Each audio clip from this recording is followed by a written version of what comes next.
friends. My name's Tabby. And I'm Caitlin. And today we're going to be continuing our discussion about A Court of Mist and Fury by Sarah J Maas. So in the part one, we gave a synopsis of the book. If you haven't read it and you want to just spend a couple hours just listening to us summarize it for you.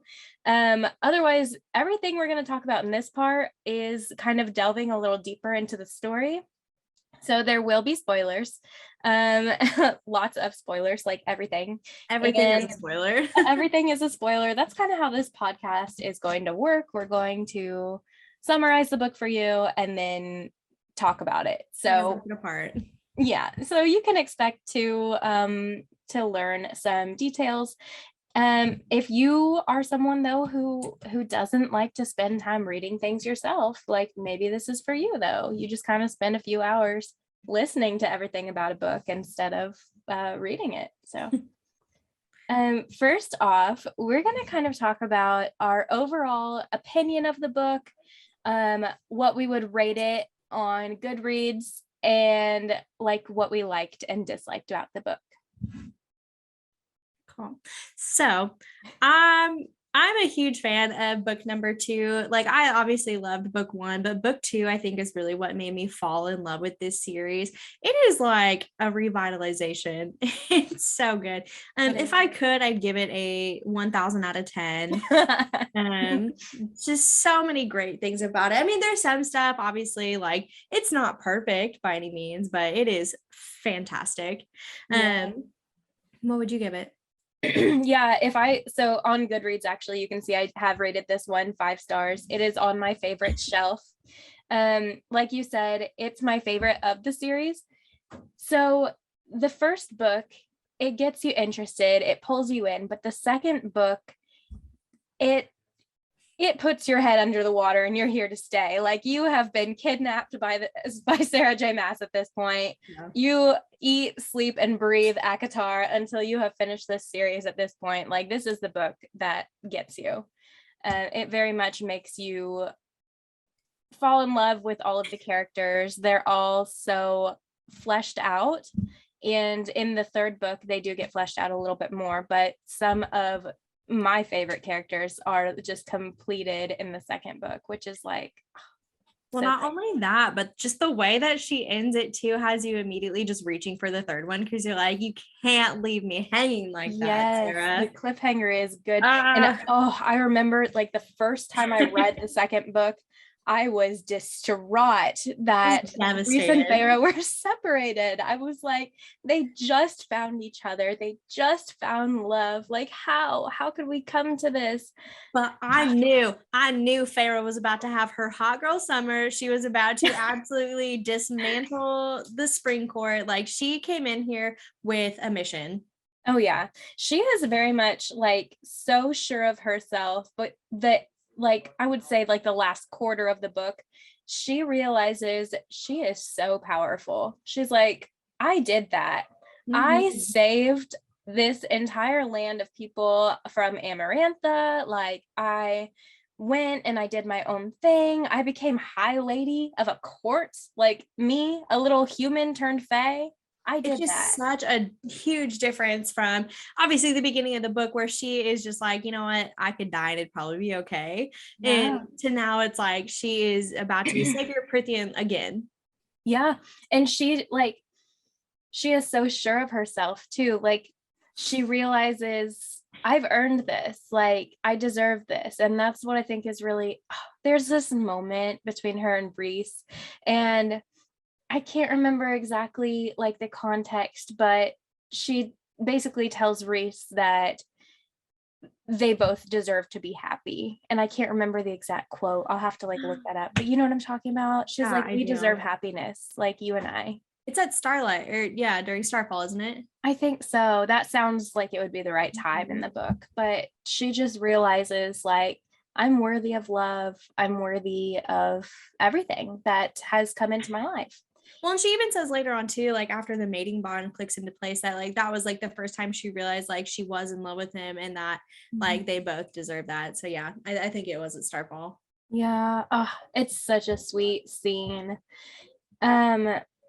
So last time we talked about the first book in the series and how the first book is very much similar to Beauty and the Beast. Yes.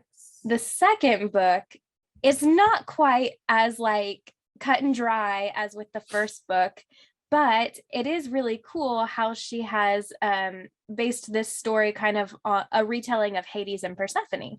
Right. Yeah, and so there are just so many variations of the story of Hades and Persephone, unfortunately. But like Caitlin was saying, it is like the general concept of it where, the Lady of Spring, and Persephone is the goddess of spring, is stolen away by like the Dark Lord, who is supposed to be Reese. When she gets there, realizes it is not what everyone has said it was to be. And the underworld, or what is the night court, like, is actually this beautiful city that there's real people who live there, real citizens. And so just there's a lot of similarities that I do tie between the two. Obviously, in every retelling of Hades and Persephone, there is a different, I guess, bad guy in this case. Yeah. It's Tamlin. And I think it kind of loosely relates to Demeter almost, who is like the goddess of harvest, like trying to get her daughter back, like willing to like wage war, willing to like betray alliances. So I really do feel like that was kind of the vibe she was going for. Mm-hmm. I agree. And in this particular like version, like Sarah J Maas's version, Reese, who is Hades in this case, is already in love with Pharah, or Persephone, but Pharah does not return those feelings until later. He doesn't like take her against her will or anything like some of the versions, but yeah, she very much like is against him at first, not quite wanting to build an alliance with him, but then later realizes she was wrong. Well, in a lot of retellings of the story too, Hades actually also falls in love with Persephone before he knows her. He actually has dreams about her and like kind of foresees this person. And I think, obviously Reese later on, like when they're talking about the mating bond, tells Pharah that he had dreams of this girl and like he could see her painting, he could see her in a barn. And so that was another tie between the two stories. That's cool. I didn't even realize that was like a thing in Hades and Persephone, but yeah, we're going to touch more on like the mating bond later. Right. So that was we just kind of wanted to like draw attention to that comparison because again, it's not quite as obvious as with the first book, but it's still there. And it's a fun like take on it. But another thing we didn't talk about in the last book is tropes. And so there are two pretty major tropes that everyone loves, everyone talks about, everyone looks for these in most books. And so first one is the one bed trope. And so what this is you have your two main characters who, thus far have remained frenemies or enemies, and it's always an enemies to lovers type books. And somehow they end up at some place, and instead of being able to rent a room or sleep in two separate beds, there's always one bed, and it forces them together. And a lot of the time it is like the beginning of like their love story. Like they can't stay away from each other, they're sharing this bed, the proximity is just too close, and things happen. Yeah, I do. I love the one bed trope, and it's in like there are like lots of scenarios. The one horse trope. Oh yeah, exactly. That and that's a little more kind of has certain parts of your body like forced to touch in that scenario on a horse. But there's a lot of like fun variations on it, but I like this one because Reese is basically like, I mean, he knows that this inn has like no space in it. Like he knows this place, and I mean, I'm not saying that he knew that there was only a room with one bed, but he like immediately you're secretly hoping. Yeah, he's like, oh, don't even get mad at me, Pharah, like it's all they had left. And this room is literally, not only is it one bed, it is the tiniest, most cramped room, and there's only one square foot. And they actually have to like stand on top of each other. So it's like, not only is there just one bed, there's no way that they can do the thing where, you know, like, I'll take the floor, you know, like there's no Like they splitting did in up. the mortal realm. Yeah, exactly. In the mortal realm, Reese kind of like conjures up a little single bed, because Farrah's like, I am not sleeping in the same bed as you. But in this instance, like, that's not an option. This room's tiny. So I feel like, yeah, Reese, like immediately on walking in was just like, fuck yes. yeah. Oh yeah, he was happy about it. Like, he couldn't show it yet, but he wanted to. He He was like to, screaming on the inside. yeah, shout with joy. Now, the second trope that we see is my least favorite trope. It's not true. My least favorite trope is the pregnancy trope. We'll talk about that later, some other later day at a different time. It's absolute trash dog water. But this close second is the miscommunication trope. So what the miscommunication trope is when we have a very solvable problem between the two characters, and for some reason they just cannot rub their two brain cells together to work it out amongst the two. They keep creating problems for themselves. They keep making excuses like, oh, well, you know, this could work, but here's all the reasons why it shouldn't. It's like, that's not really a good reason. Yeah. And they're always like, I can't even like bring it up to them, because if they knew that I felt this way, like they'd never look at me the same again. Like, when in fact the other person is exactly feeling the same way. And it's just the most frustrating thing on earth. It's so stupid. If you find yourself in this situation in real life, I recommend therapy. Because it is, if you trust someone enough that like you have feelings for them, you're friends with them, you're in a romantic relationship with them, you should be able to speak your mind, especially if something is weighing on you for like as long as it is in this scenario in the book. And honestly, I think, you know, Reese is kind of the one to blame to begin with, because he knows, and like he just assumed, I mean, he was kind of right in assuming Pharah probably wouldn't have taken it super well. Yeah. However, he drew it out for way longer than he needed to. Yeah. And then of course, Pharah, you know, it always happens that way though. Like they have a valid excuse to not say it, and then it draws out so long. They're like, well, if I say now I can't bring it up. Yeah, and then they'll get angry. So it's like, honesty is the best policy, folks. Like, it's like Pharah too. You know, she has these feelings for him, and she's like, I'm gonna make him work for it. And he's like, you know, what do you want, Pharah? She's like, oh, I want some fun. It's like, why did you say that? Yeah, she literally in her head, she's like, yeah, he knows I'm joking. No, he doesn't. No, because like he literally, before they got in their one bed together, he had told her like, Pharah, I'm in love with you. I feel like when I look at you, it feels like I'm dying. Being punched in the face. I want to be with you more than anything in the world. And they get in that bed together and they're about to like mess around, and Reese is like, what do you want from this? And she's like, I just want to fling. Like, I just want a distraction. But in her head, she's like, he'll get what I'm saying. She's so stupid. Oh my God, man.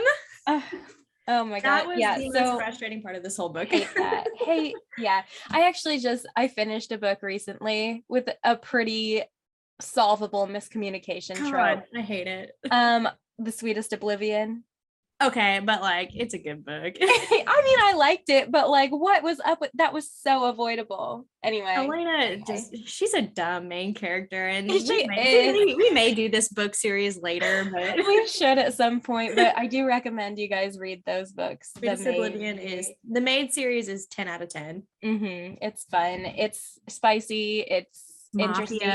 It's entertaining, and it does kind of make you question your morals, but it's okay. It's like in a fun way. That's fine. Like, am I wrong? Like in a good way? Yeah. Am I wrong? Am I better than everyone? I don't know. We digress. So the next thing we're going to kind of touch on is one of my favorite things. So we're going to talk about symbolism throughout A Court of Mist and Fury. I would like to start with wolves as a symbol, because this ties into the first book. So The very first book starts, as we know, with Pharah killing Andras, who was in the form of a wolf. And at that point in time, she was very much like she hated the Fae. She was told, like, growing up, the Fae are all evil and ruthless and they'll kill you if they get the chance. So she has absolutely zero remorse when she does that. And the whole first book is about her journey of falling in love with Tamlin and becoming sympathetic to the Fae. So with that wolf at the beginning symbolizing like kind of her mindset at the beginning of the first book, we start off the second book. She has just come home from under the mountain. She had to sacrifice 2 innocent Fae people to save everyone from Amarantha's curse, and she is feeling like shit. She is feeling broken, guilty, so remorseful. Yeah, she is just like heartbroken at the fact that she had to kill these Fae people, when after she had killed Andras in the first book, she was literally like, well, what can you do? Like, it's winter time and I gotta eat. So, and this is the forest. Yeah, and this is the forest. And so now, like, Pharah, she spends a good beginning chunk of the second book this way, like completely broken. Then she goes to live with Reese at the night court eventually.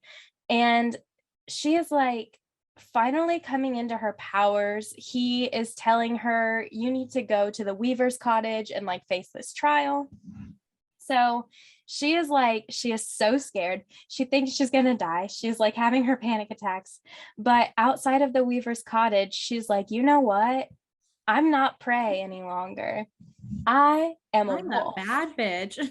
Yeah. So she is like, I'm a wolf. She is at this point in the novel finally kind of like, she still feels guilty. She has not forgiven herself yet, but she is kind of finally allowing herself to realize her own powers and like feel like she can do she's something. Understanding that like she was almost like that she was being smothered in the spring court. Like she's understanding that like she let herself become weak and that she let herself not really explore to the fullest extent like what she was able to do. And so it was like a kind of a turning point almost for her, understanding like she needs to get back into that old mindset.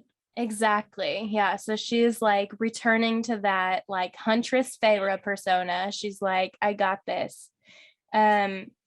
So yeah, so in the Weaver's cottage, when the Weaver does like sense that she's there, kind of same thing. Pharah's like, I was a wolf and I bit when cornered. So she's like, I am fighting my way out of this. I am not dying in here, which is a big thing for her to feel that way, because at the beginning of this second book, she very much was like, I should have died. I want to die. Yeah.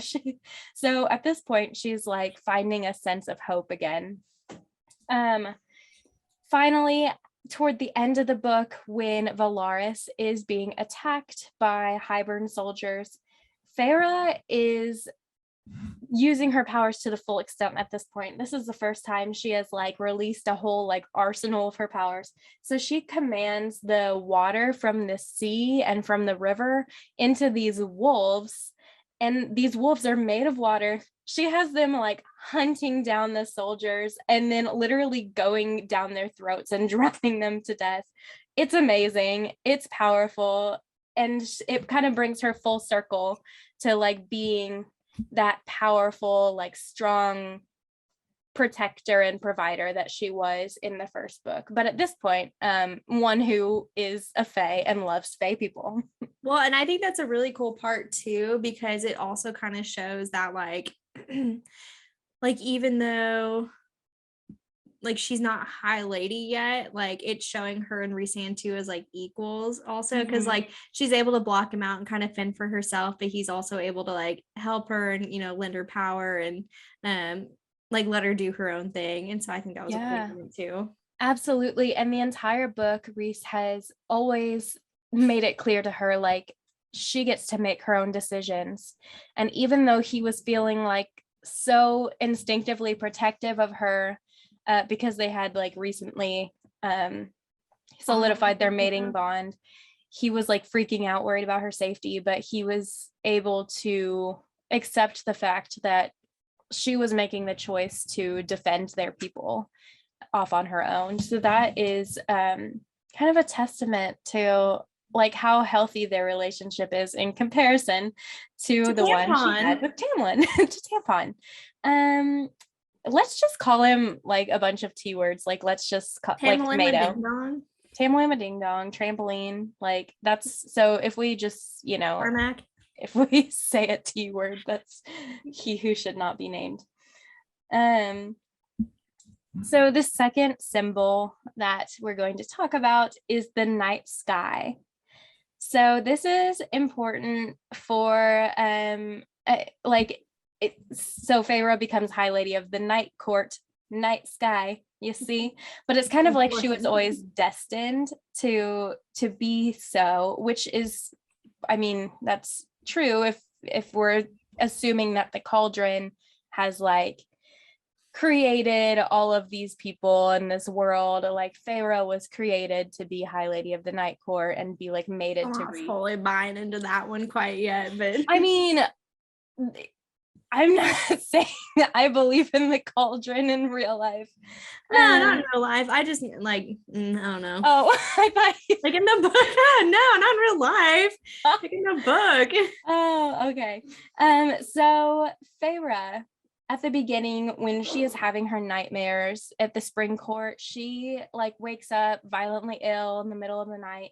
But every time she does, she finds comfort by looking out into the night sky. So she, on page 6, she's just gotten sick. She moves over to the adjacent wall near the cracked window where I could see the night sky. Page 38, she has another nightmare before her wedding. And she looks out the open windows and it says, the dark sky beckoned, the stars so dim and small, like speckles of frost. And I kind of like that language there, that the dark sky is beckoning to her, because again, like that idea that she is like fated to be High Lady of the Night Court, and the stars are so dim and small because she's so far from where she needs to be. She's so far from home. Well, on top of that too, this is actually in the first book, but do you remember when Feyre sees like the mural of Prithian for the first time? When she looks at the night court, she like everything else she had like been like, I never want to freaking go there. But when she looks at the night court, she like described it as very beautiful, and it like is what drew her in. And like, that was the one that like kind of called to her in the mural too. Oh yeah, absolutely. And when she visits the night court for the first time, when Reese calls in his bargain, she is completely taken aback by the beauty of his home and like the scenery and everything there. She is like, this place is a dream. Like, it's so beautiful. She also, on page 75, this is actually the first time she was in the night court, she had another nightmare. But when she woke up, the room was so open, the starlight so bright, that when I jerk awake, I didn't rush to the toilet. So it's like she's finally like surrounded by the night sky, and because the room is like all open windows, she can see it all around her, and she feels comforted. She also, when she was a human, Elaine had gotten her paints at one point, so she decorated the whole house, and she decorated this little dresser that she shared with her sisters and painted a drawer for each of them. And on her own drawer, she had painted the stars and moon and clouds and just endless dark sky, which Reese also, he was getting like glimpses of her life when she was a human before he had even met her. And he had at one point sent a thought back to Feyre of the night sky. And he said he sent a thought back in the hope she would get it, of the night sky, which is the image that brought me joy when I needed it most. And so it could be, because you're saying like you're not kind of wanting to buy into like the cauldron like destining her. It's not necessarily for them, it's for subliminal message things. Well, that's fair, but yeah, maybe all of this like comfort of the night sky came from Reese projecting this image to her before she knew him, before he knew her. He sent her this image with all of this feeling of comfort that it held for him. And it kind of like stuck there for her. That's fair. So I honestly kind of like that better anyway. So we're gonna stick with that. We're gonna say it's because they're so in love. So she also, when she's at the night court and she's going out to see Valaris, she notes that there's beauty and life throughout Valaris. Around us, the city twinkled, the stars themselves singing to hang lower. Life, so full of life. So to her, it's so much more peaceful and comforting than anything she's been surrounded by in the spring court. She also was born on the winter solstice, which is the longest night of the year. And whenever Pharah and Reese are like pretending they're not in love with each other, Reese is saying he's jealous of Tarquin, and he says he's jealous because he'll never know what it is to look up at the night sky and wish. And then we get like our kind of really like well-known quote, to the people who look at the stars and wish, Reese, to the stars who listen and the dreams that are answered. So to Reese, so like it's honestly a symbol for both of them of like comfort and hope and like everything that brings them joy in life. Like it's just the stars in the sky. They fall in love during starfall. Well, Pharah returns his love during starfall. Also, do you think it's kind of effed up that like Pharah's mom was like, let's just move your birthday to another day? Yes, of course I do. Her mother was horrible. Her mom's like, it's too close to the winter holidays, so like, can we just have it like on a different day? And then she forgot. Yeah, like she moved it. Reese is the only person who's ever been interested in Pharah's birthday. And that just goes to show too how much better Reese is than Tamlin, because Tamlin at no point in time was like, you know, it's been about a year now. Like, have you had a birthday yet? Mm-hmm. Nah, he's just like, yeah, I'm sure she did. Or maybe he's just like, maybe they don't have birthdays. Yeah, he's like humans. Such odd celebrate those. So the third and final symbol that we'll talk about today, it's kind of like a twofer, I guess, but the Illyrian wings and flying. To Pharah, it very much symbolizes freedom and also intimacy with Reese. So on page 290, they had just spent the night out with the inner circle having dinner, and Reese is flying them home, and Pharah for the first time says, I could learn to love it, I realized, the flying. And at this point, she is just kind of starting to feel like she has found a place with these people and a home here in the night court. On page 298, she had been training with Cassian and had a bit of a mental breakdown because she finally like admits that she was like, I should have been the one that died under the mountain. So she is having a moment. Reese comes over and his wings wrapped around them, and like she just felt comforted and safe. And so that was a moment of intimacy with him. And it's also something that it kind of like sparks her wanting to paint too, because she notes that the sunlight casts the membrane in golden red, and then later she paints the cabin's walls, or no, the mantle, with the Illyrian wings. Page 461, Lucian like corners Pharah in the forest and is trying to take her back to the spring court, and she manifests Illyrian wings with her shape-shifting powers to assert her freedom and choice to remain at the night court. And then, not to mention, Reese told Pharah he's never had his wings out with anyone before, like during like intimate when they're like getting down and dirty, he has never had his wings out, because wings are so like important to Illyrian men. But the first and like every time that he is intimate with Pharah, his wings are out. they're there. And so that is like it's a big thing for them. Again, symbolizes like how the wings, like she's having like the freedom to make her own choices now, and also gaining more intimacy with Reese. And then Pharah also, so this is not exactly like flying in the sense that like Reese is flying around with wings, but during the like big attack on Valaris, when the adder is like getting away, Pharah is like, absolutely not. And she winnows herself up into the sky after this flying creature. And so that is kind of like another moment of like, she's making a big choice to defend her people. She is kind of disregarding her own safety, but not like at the beginning of the book. She doesn't care if she lives or dies. Like, she just doesn't care. But at this point, she wants to live, but like, she'll lay her life down to defend the city. So she takes off to the skies and kind of flies in her own way to kill that rat bastard. Well, some other ones that I actually just thought of too about the wings, they all kind of have to do with Rhysand's mother, which we don't get to hear a lot about until like the end of the book. I think, like, obviously he, talks a little bit more about her, like once they're mated, and how she like made the wardrobe and everything. It was really cute.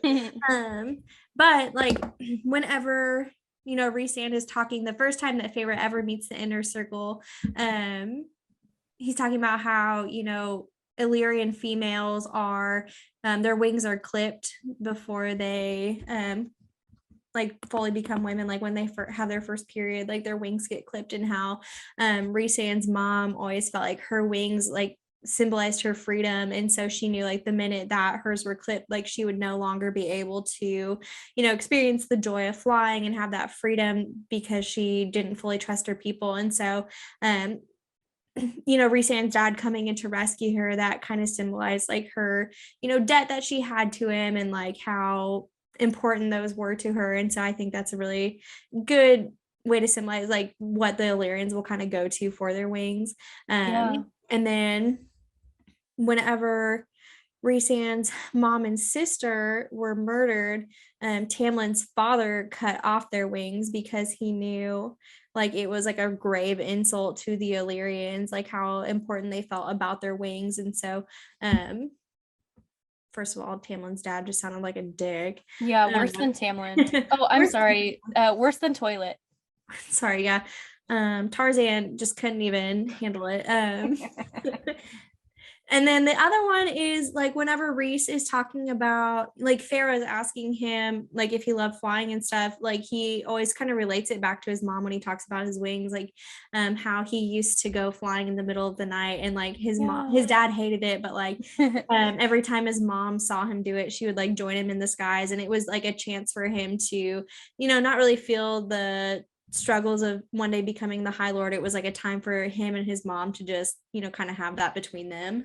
Yeah, and even though Reese's dad seems like quite a bit of a dick as well, I think it also is a symbol of his intimacy with his mate, Reese's mother, because when he first sees Reese's mother, like her wings are about to be clipped, like they caught her trying to flee to prevent it, and they're about to do it, but he literally misted them, just incinerated these people who were trying to clip her wings off, and or not off, but trying to clip her wings, and he let her keep them because of how strong the mating bond is, and how much they care for each other when they are mated. So yeah, it's I don't know. I like the wings. I think the wings are my favorite part of symbolism in this book, just because they do play such a big role, and they also play a big role too in like future books. So it's like an ongoing thing to keep our eye on. Yeah, especially because like so many of the important characters are Illyrians, or have ties to them. Awesome. Well, let's talk a little bit about character development. Obviously, we were introduced to a lot of new characters. We had some returning characters from the last book who just turned into absolute sleazeballs. So starting with trash can. Yeah. can't handle him. Oh, Tamlin, our little tampon. We'll Obviously save him for last. can't even look at him right now. Feyre, is our main heroine of the book. We've talked a little bit about, her journey just to becoming the boss bitch that she is now. Immediately following Under the Mountain, she is just not in a good place mentally, physically, emotionally. She's basically just like a husk of a person who is just trying to float on through the universe, not getting any attention at home, not really being acknowledged that she needs help. Tamlin and Lucien are kind of just doing their own thing and They're pretending like, well, everything's she's fine. here, so that's enough. And so you just see so much character development from the time she leaves the spring court to when we have this final meet with Hybern, that she's just become basically a whole new person. And so there's a lot of different moments just throughout the book where you can see her have some like key thoughts kind of click into place where she's like, oh, that maybe wasn't right. Like, I don't know, the way they're treating me. Because for the longest time, like she knew something wasn't right, but she kept trying to just like justify it almost. And she even did that like when she first got to the night court, like even when she was in Valar, she was like, well, it wasn't all that bad. And he was like, wasn't it though? Yeah. And so I think that also just kind of goes to show like how being gaslit, being like emotionally abused can really affect a person's whole like mental thought process. And so being in like a safe environment, being in a loving environment really like nurtured her and allowed her to, kind of find some of that inner peace. Yeah, and I think this book, a lot of people who do love this book, part of the reason is because of Feyre's journey specifically and her battle with struggling with her mental health, but then ending up accepting herself, forgiving herself, which is so hard to do. And everyone struggles with it. It's so much easier to forgive people that you love than it is to forgive yourself. And so this book is kind of, it's really meaningful to a lot of people for that reason. Well, it also goes to show, like everyone's had that boyfriend who is Tamlin. Like everyone's had that Not one, me. just like not you, perfect. Love that for you. A lot of people have had that one boyfriend who it's just like everything is like your fault, even if it's clearly theirs. And so I don't know. I think that probably resonated with a lot of people. And maybe some people were still in that relationship and they're just like, oh, yeah. Okay. I hope this was the wake-up call for someone and they were like, I'm dumping him, or her. Yeah, so the joke is, everybody, that Tabby and I have been best friends for a long time. And Tabby and I are both thinking of a same ex-boyfriend of hers. Like, that's what makes this also relatable. Oh man, it's a real gemstone of a man. Yeah, so now y'all are in on the joke. I'm sure you can all think of someone. Everyone has that. Tamlin. So Rhysand, our little sweet, perfect angel. I mean, he's not perfect. He's not perfect. He's done a lot of to acknowledge that. It makes me love him more. He obviously, when we first met him in the first book, complete dick. Turns out he had a reason. Does that necessarily justify it? I'll let Was you be the execution perfect? Certainly not. Not quite, but you know what? We can't all be perfect. I'm willing to look past it. I am more than willing to look past it. He in the first book was very much acting like an asshole because he had on this like mask that he had to put on. He had to put up this front for Amarantha to try to like save his people. He still had Valaris back home to get to, and not only that, but it was a secret from Amarantha, so he's like doing everything in his power to keep it that way. Again, did he do some fucked up things? Absolutely he did. But did he look hot while doing it?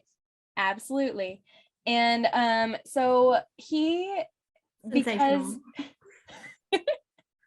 he's feeling guilty now that he's out from under the mountain. He's going through similar things to Miss Pharah. He is feeling remorseful. He's feeling like he didn't do enough. He is feeling like he doesn't deserve to be happy and free. He has nightmares of his own. He has nightmares that it's Cassian or Azriel being forced to service Amarantha, and he's like being forced to watch. Like, he is just rolling in guilt, feeling like he doesn't deserve Pharah. Pharah doesn't want him. He's a little mopey. So he is getting pretty frustrated. By the time Pharah is like literally skin and bones, he is like, I cannot fucking take this anymore. I'm getting her out. Lose my damn mind. Yeah. He is like, the last thing that I have that's like keeping me going is Pharah is alive and I'm not about to let her die again. So he gets her out and he's like, listen, I got you out of this situation, but if you do want to go back, like, just say the word. Like, it would literally kill him if she wanted to go back, but he gave her that choice. And he shouldn't have, though. I feel like that was kind of enabling of him to be like, I will let you go back. It's like, but it's worse, and we know from experience, it's worse when someone who cares about you tells you that you need to do something a certain way and you don't want to do that thing. It just leads to problems. So I get where he was coming from. I get it. But yeah, it sucks. It sucks to see someone that you care about like in that position, and he's not doing well himself. So it's not like he's the picture of health, mental health, that is. He at least was eating. Was he? He was drinking a lot. Well, I mean, he never had lost a lot his going muscle. on.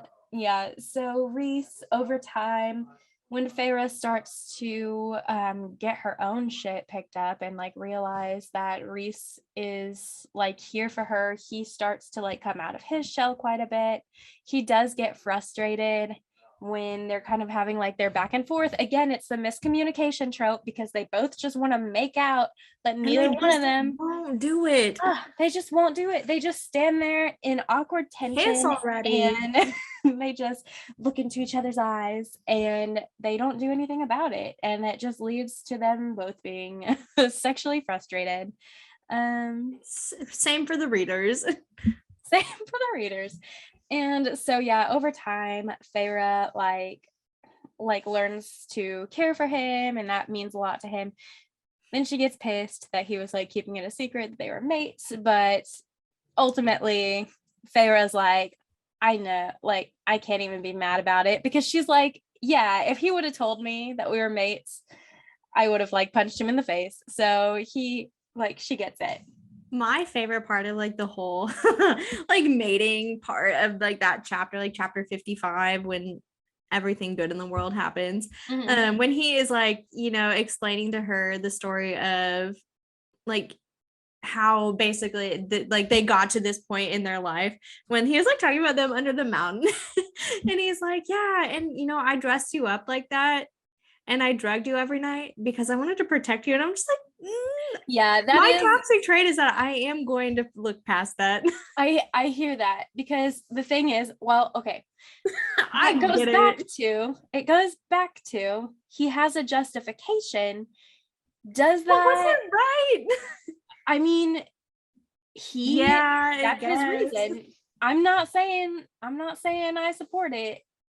Am I saying, like, okay, I get if that I was he's trying Pharah, to like stake his claim on her, and like is trying to like make everyone think like he was just using her or whatever, but that's so fucked up. It really is. But I don't know, it's like the alternative would be her just sitting in the dungeon cell every night. I don't know what's worse. I don't know what I know, but it's like he had already like told the guard. Is it just so he could keep an eye on her, I guess? So he knew exactly where she was? I think it might have also been selfishly motivated. Yeah, like he wanted to be around her. He wanted to be the one making sure she was safe. Like he wanted to, like you were saying, have an eye on her to like make sure that like no harm was coming to her, kind of thing. Yeah, but he like already threatened the guards was the thing. He was Yeah, like, "You touch them, I'll kill you." I don't know. I can see it both ways. it's like, but this way he's able to like protect her without it being as Like, suspicious. here's a scenario though. So say, you know, Amarantha decides middle of this party, like, Farrah, you know what? I changed my mind and we're just gonna fuck with you right now. Like, Mhm. what was he gonna do? Do you think he would just freaking try to kill her right then and there? Like, what was he gonna do? That's a great question. And I What think was he the would have slipped plan? up. I think he would have slipped up and he would have, yeah, he would have lost his shit. Like if Amarantha had straight up tried to kill Farah, you mean?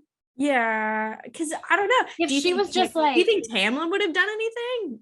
Like, do you think anyone would have done anything? I'm genuinely curious. I don't know, because I also don't know what are the consequences for her if she breaks the bargain that she made with Farah. Like, is there some kind of like magical consequence? Because Did they she talk about, say that she wouldn't like harm her?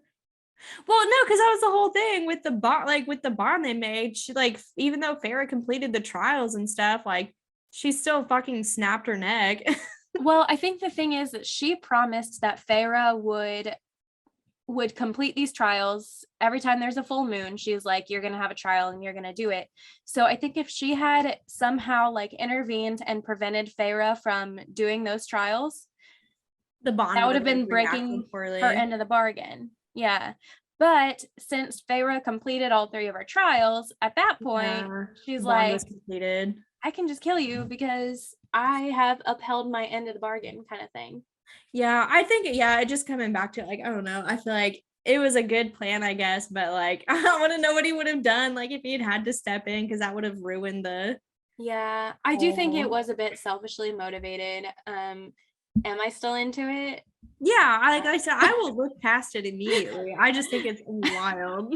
I do want to make it clear that we are both feminists. I'm It's a just, feminist until I read a smut book. yeah, I listen, they're separate categories. It's separate. What happens in a book does not accurately represent who I am as a person. Absolutely, absolutely. I agree with you. Um, so Feyre and Reese, they both become better and they make each other better at the end. The inner circle. Love the inner circle. We get so many cool people introduced in the inner circle. My favorite, okay, out of, all four of them, they're all cool in like their own separate way. And Feyre creates like really neat bonds with them in their own separate ways. My favorite though is Cassian. Like Mhm. Cassian has always been my favorite just because he has his own demons that he is struggling with. Obviously, he doesn't think he's good enough either. And I think that's kind of like an ongoing like theme in the books, is that like everyone has these own like inner demons that they're working with, and like some of them handle them really well, some of them don't. Looking at you, Tamlin. And Hey, this is officially an I Hate Tamlin this podcast. is a welcome to the roast of Tamlin. But anyway, like I Cassian's definitely my favorite member of the inner circle, just not only for his loyalty, but he makes, I think, Feyre feel the most welcome out of anybody. He immediately, relates to her. He wants to know everything about her. He wants her to know, like, yeah, you know what, even though you grew up the way that you did, like, look at where you're at now. Like, look at where I'm at now. And so I think that's cool. And I think he also just realizes like the inner strength that she has. And that's why he's like, yeah, I want to help train you. Like, I want you to get back to where you are. But he's also very respectful of like the mental boundaries that she's kind of set for herself. He's not one to really pry. However, he's also not one who's going to let her, like wallow in self-pity. And so I think my favorite part was when he like really made her confront the fact that she had sent that letter to Tamlin and like basically said she was never coming back. I said she wasn't going to talk about that with anybody. She was just going to keep that to herself.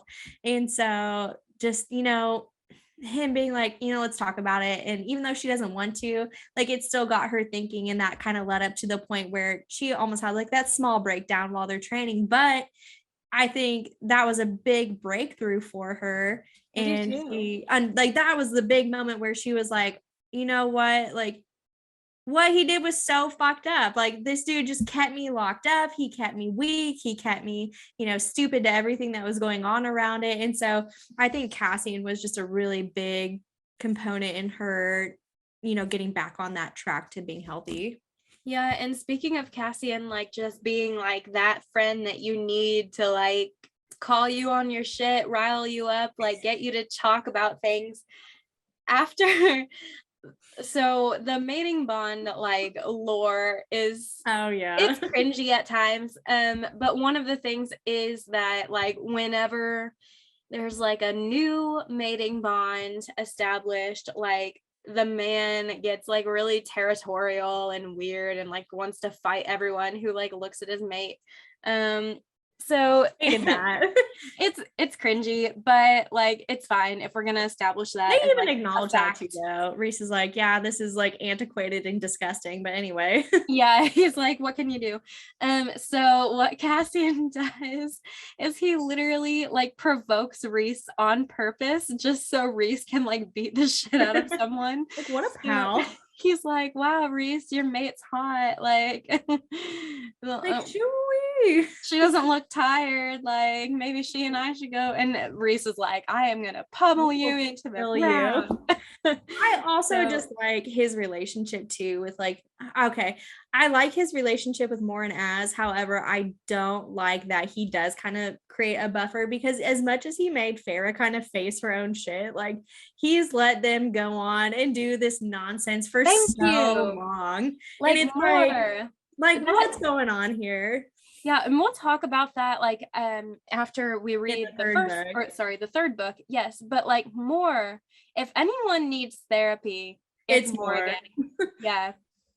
And we'll Asriel needs some therapy. My guy was locked in a closet for years. Oh yeah.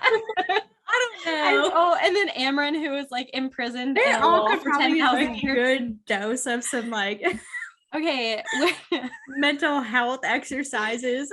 So yeah, maybe I recant my statement, but Moore certainly would benefit from like someone calling her on her shit. Speaking of Moore, what's going on with Moore? What is up with the power thing? So they claim, so Morgan is Reese's second in command because apparently she's powerful as second in command. I don't know. She's okay. So he's got 2 Illyrian warriors who have 7 siphons each, who literally like wiped the floor in the first battle against Hybern. And he's like, Moore is who I call in after they're both dead. Why? Yeah. For what reason? Like, I know she is at least a good fighter because she does like go like in combat, she goes down like, but is she any better than like any other Illyrian like that's trained to fight? Like, I am a little confused about it. There's also like the thing with truth being her power, but if her truth was so powerful, then the queens would have taken her word because they knew who she was. Yeah, so it doesn't make sense. Like, and then they're like, well, you could not be actually Morgan, you could be just saying you're her. Like, how would you not know if she's so powerful? But you recognized her. Yeah, it's weird. It's confusing. It was either lazy writing or she just like forgot. Yeah. It's possible that she's gonna like write about it in like later like novels. We can't talk about it right now, but I mean, I've got reasons to believe just based off of the third book that I don't know. Because then also like when Reese told her, you know, like Moore was the second, she was like, yeah, so I want to know like what great and dark power is like roiling underneath her. And I'm like, yeah, same. Because we like, sure don't find out about it. Whenever you find out, be sure to let us know. I don't know. I like Moore, but I do too. I don't know. She like, I feel like she just has her own shit that she needs to work out. And like, obviously what happened to her with her family was fucked up. And like, they literally nailed a note to her and dropped her off and said good luck. But like just the way that she treats Asriel sucks. And like she just drags him on. And like my poor guy has zero like emotional boundaries because he doesn't know how to, because he was locked in a closet for the first however many years of his life. It's extremely problematic. And also like there's like, we'll talk about it more with the third book, but like there's like this certain like thing going on with her, and like, hun, you've been literally close enough to these people to call them family for 500 years. And here's where we're at. Like, this is where we're at still. I don't know. So I don't love it. Something just doesn't sit right with me about Mor. And I know a lot of people would like just freaking die for that character, but she's not my favorite. She's a good character. I just feel like there's some things about her that don't make sense, and that might be more of like a writing thing, honestly. So. Like, I love what she does for Pharah. I love that she is using like her own like newfound independence as a way to like empower Pharah, but from there's just like a lot of character flaws. I don't know. Yeah, I do agree. And again, we can touch on that in more depth when some more information has been revealed about her. But for now, let's talk about Asriel. Asriel, he is sweet baby cupcake cinnamon roll. But he's a bit of a mystery in book 2. Like, we know about his horrible childhood. What'd you say? I feel so bad for him. Oh yeah, absolutely. He's like, I mean, obviously with the whole Mor thing, like that's he's horrible. Never known love. Like, he knows love now, but he did not know like tender, like intimate love. He knows like family love and like brotherly and sisterly love at this point in his life, but like he doesn't know love. Like, I think he knows love in the sense of loyalty, but not in the sense of like, but not in intimacy, like you said, intimacy and like tenderness and like tell me all your secrets and your hopes and your dreams. Like, it's just not on that level for him with anyone.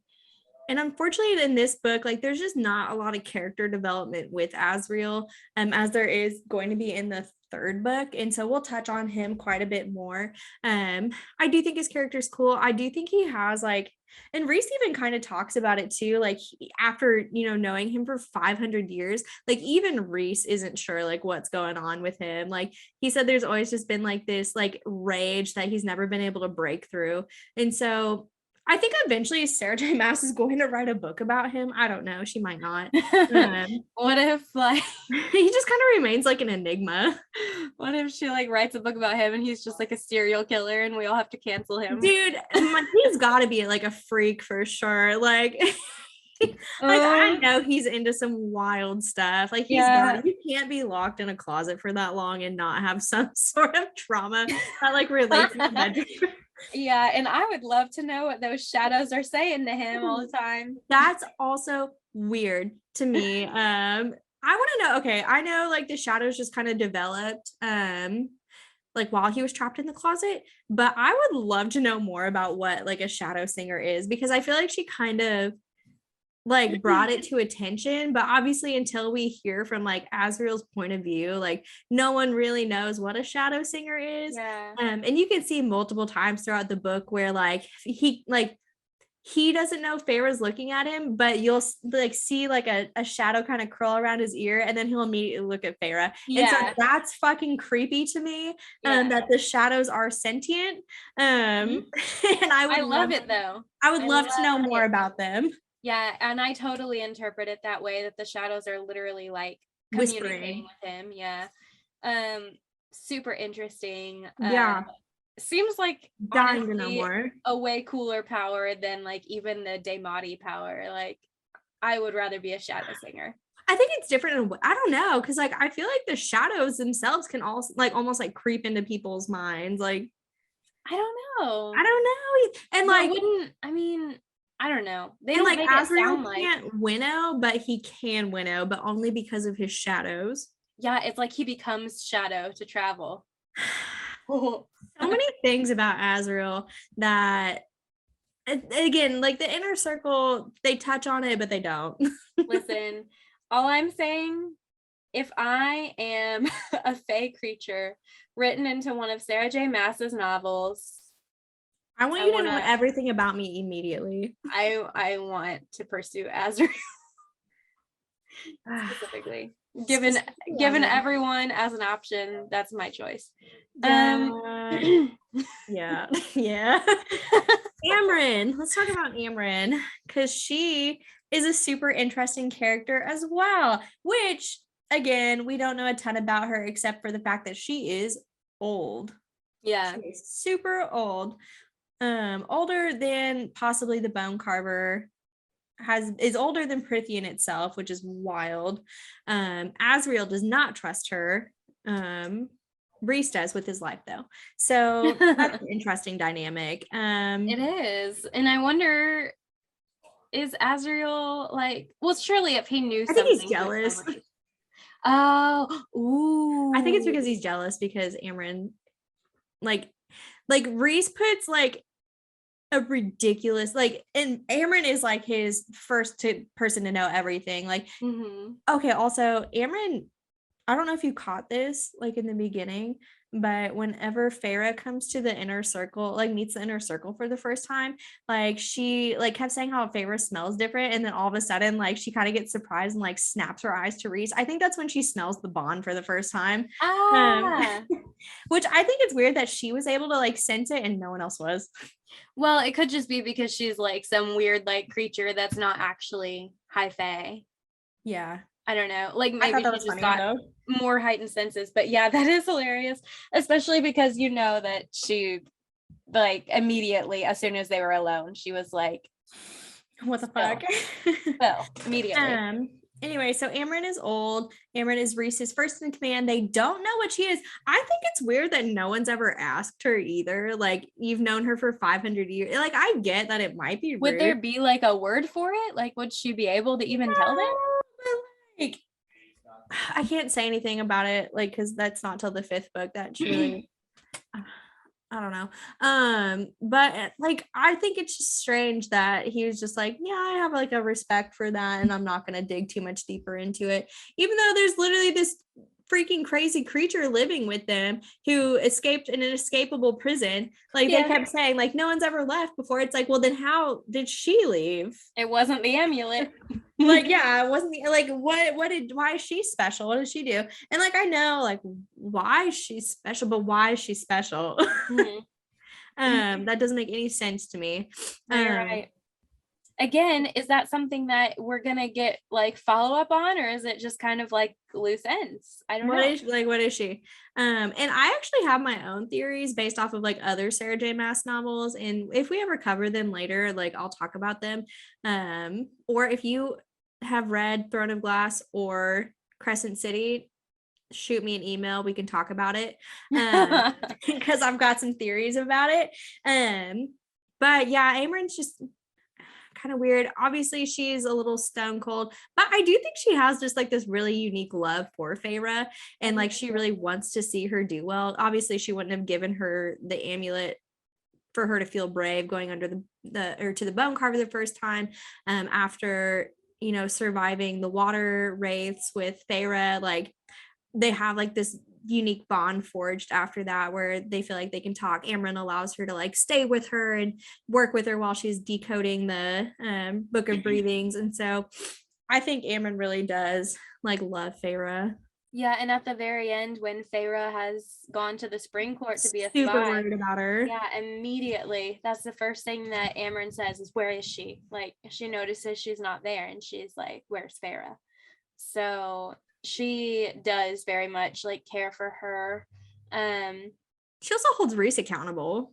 She does, which is like a good thing because so obviously everyone in the inner circle does feel comfortable like calling each other on their shit, but like how far would any of them go to like disagree with Reese? You know what I mean? Right. Like eventually when Reese says something and like puts his foot down, they're gonna kind of give up. But I don't think Amren would. Amren. If she truly believed something that he was doing was wrong, like they Well, would that go was at it. the whole reason why, like, he didn't tell Amaranth, like, he was going under the mountain that first time to meet with Amarantha, because he knew Amaranth would be like, absolutely not. And so he specifically tied, like, their beings into the protection spells on Valaris for 50 Yeah. years because he knew Amaranth would disobey orders and go get him. True.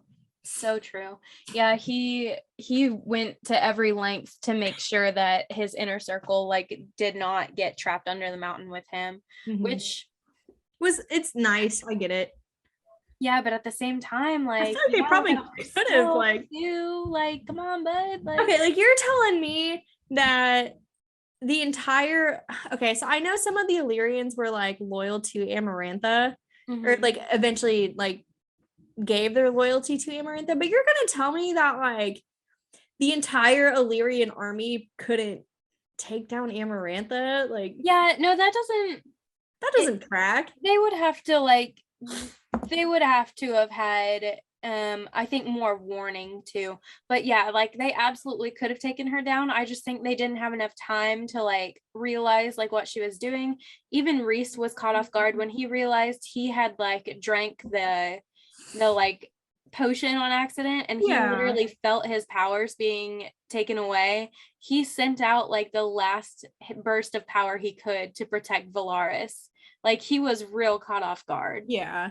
So, well, and I guess too, they're probably terrified because like none of the High Lords had their powers anymore. yeah, and I mean, they all had like some power. So like truly, if they all had organized something, I think they could have like knocked her down. But I think they were all just scared of like Hybern. If they do fail, yeah, like they were just scared. Yeah, but it's like that then gave Hybern 50 years to build an army and do shady shit while nobody really knew what was going on. So like I get it. I do. Like it creates the whole narrative for the next book. But it's like if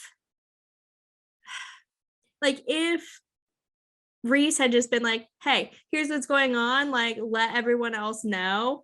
Like I really feel like a lot of the other courts, like especially like Winter and Summer and like all the others, probably would have banded together. Like they probably could have put something together. And like if they had stopped Amarantha before this 50 years, Hybern wouldn't have even had time to build an army for 50 years. Yeah, you know what? Let me help you guys. Let me help. We don't even need this book series. I'm just saying, like, there were ways to stop this, and I understand why we did it so that we could have the rest of these books, which are very good. They're very beautiful. But like I feel like there are other ways. Sometimes hindsight is just 2020, and sometimes you're caught off guard and you're not ready with these kind of plans in action, and you know better for next time. And Tamlin's a weenie anyway, so he probably wouldn't have helped. Yeah. Ugh. Let's talk about Lucien. Let's talk about Lucien. First of all, fuck you, Lucien. Fuck you, Lucien. I love you and I hate you. In the second book, I only hate you. I would still 10 out of 10 do you, but yeah, like I do. Be upset. I have a love-hate relationship with Lucien. He is forgiven later on for me, but in the second book, fuck you. Like, go stub your toe. Come on, man. Like, he knew what was happening. Oh, he absolutely knew. And he was choosing not to go against Tamlin because he was just like, oh, we need to put up like a united front because everything needs to look like there's peace in our land. Like, sir, you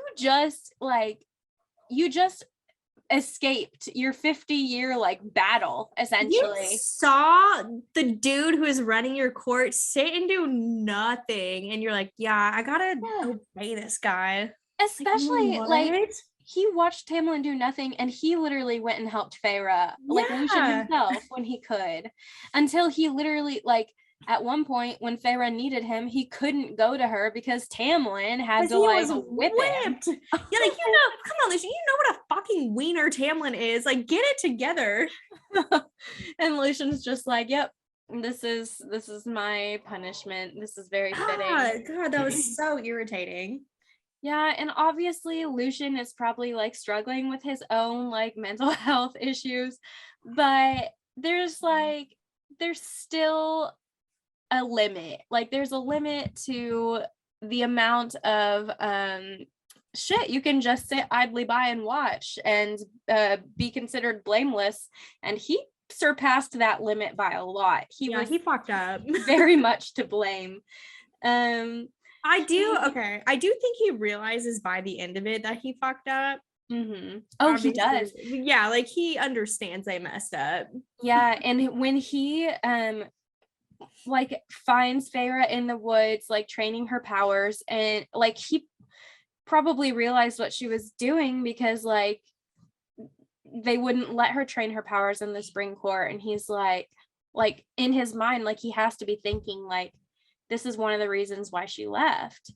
It like, because he even was fighting for her at one point in the spring court to be able to train, but Tamlin said no, and he just like dropped it. But yeah, he's like, Pharah, like come home, we fucked up, we need you. And when she was like no, he was like, no, seriously, like we're desperate. And she's like, no, like go fuck yourself. And then she shows off her powers, and he's like, oh god damn. Well, because he was like, we need you. And then he was like, no, I need you, because he understood like that I can't control this man. Like no one can control this man. Like we have gone to some extensive lengths, and like it is fucked over here. Like we have messed up. And so like, I think it probably hurt him too, because when he sees Pharah, like he can obviously see she is very healthy, like she's strong. And so like, I feel like maybe some part of him like almost didn't, I think that's why he gave up so easily. Like obviously Reese could have kicked his ass, but like yeah, I feel like and Pharah could have kicked his ass probably. If he had really wanted to, I think he probably could have grabbed her like without like alerting his presence. And so I feel like he kind of gave her a head start almost. Yeah, I think he probably was surprised to find her there. Like maybe he could have grabbed her, but also there's probably a part of him that's like, that's too far. Like to literally just sneak up on her and like steal her. Like that's too far. Maybe, even for me. Like I don't think he wants her to like never be able to forgive him ever again. So yeah. I don't know. Was it too far to trap her in the house? Like, shoot, what's going on? First step in fucking kidnapping her. Yeah, I mean it was, but I mean he wasn't the one who actually did line? it. Like, what is the line? I don't know. I'm telling you, he crossed it because he realizes he fucked up. Like he knows he was in the wrong. At the end, whenever they're there with the King of Highburn, and he's just kind of like, okay, I'm embarrassed to be here. But then they bring in Pharah's sisters, and Lucien is like, oh, we fucked up. Oh my god. He's like, hey buddy, like new levels. Other people involved now. Yeah. He's like, hey Tamlin, hey, you're ruining lives like left and right here. Well, and they didn't know the queens were going to be there either, right? No, they didn't. I don't think they knew the queens were even like part of it. Yeah, and also they didn't know Ianthe was even like allied with the king until that moment. We should talk about Ianthe too. Oh yeah, we should. Girl. So yeah, like I think Lucien and Tamlin were caught off guard, and Lucien was probably like, obviously, like I should have seen this coming. Yeah, she's Tamlin's just flabbergasted that like Ianthe could have made this stupid mistake. It's like, it wasn't a mistake, bestie. Well, and I think it was just fucking wild too that he was like, we can trust the King of Highburn to make this deal go smoothly. And he's like, what? He's involved other people? Guy who sent Amarantha? The guy who sent Amarantha to put a curse on you in your court, causing you to even be in this situation in the first place? Yeah, dog, he's going to involve some innocent people. Like, are you stupid? Oh my god. Tamlin, yeah, he is stupid. Let me answer it for you. Anyway, back to Lucien a little bit, because we'll have more to say about Tamlin. I'm about to lose my mind over Tamlin. So Lucien at the end, he sees through Pharah's like act that she puts up. He is like suspicious because one, he's like, we smelled the mating bond. Like, what do you mean? Like you're out of his spell all of a sudden. Two, when the Night Court winnows away and takes with her sisters, who Lucien has just mated to Elaine. And so he's like, not only did his mate just get taken with people that he like thought were supposed to be the bad guys, but like Pharaoh's chill with it, and he's like, this is not like 2 + 2 is not 4 right now. Like Math's not mathing right now. he is that meme with the lady like watching equations go by, and he is just like, this is like, she's lying, obviously. Are you she's sure? So part of that like fun like theorizing, I guess, is like in the first book when Pharah is still kind of like not trusting Lucian yet, they haven't really become friends, she feels pretty uneasy about his mechanical eye, because it is like not just mechanical, it's also magic. She felt like he could like see through to her soul. Yeah, and she is like, what all can that eye see? And so it's like that could be part of the reason why he is like calling her on her bluff. Also, her bluff is just not good. Tamlin's just Tamlin's just stupid and gullible. But yeah. Wow, everything is really just going exactly how I thought it would. He's like, oh yay, this could not have gone better. She loved me again. And Lucian, well, Pharah in her mind, when she realizes she fucked up by like not freaking out about her sisters going away, she's like, oh yeah, Lucian's on to me because he's so cunning and all those years of like wisdom. And it's like, no, it's just because you acted like Reese was a horrible monster for like tricking you into a mating bond, and then you were like, oh, but he took my sisters and it's chill. Right, she like made it seem like Reese had like melted her brain, and she's like, I can't remember things, but then it's like, but I know he won't hurt them. It's like, bestie. Yeah. She's like, another thing that she said is because she can tell Lucian's worried about like Elaine's well-being, just probably just from being apart from her. I don't think he necessarily thinks that Reese is actually gonna hurt them. No, I think he knows Reese is a good guy at this point in time. Yeah, and so Pharah's like, oh, you know what? Actually, this is in the third book. Never mind. Scratch this. I think part of the reason though, like obviously I think Lucian can see right through her shit. But I also think because Lucian saw like how well she was doing with Reese, he's like, I don't know why he would do this though. Like he's almost willing to like let it slide.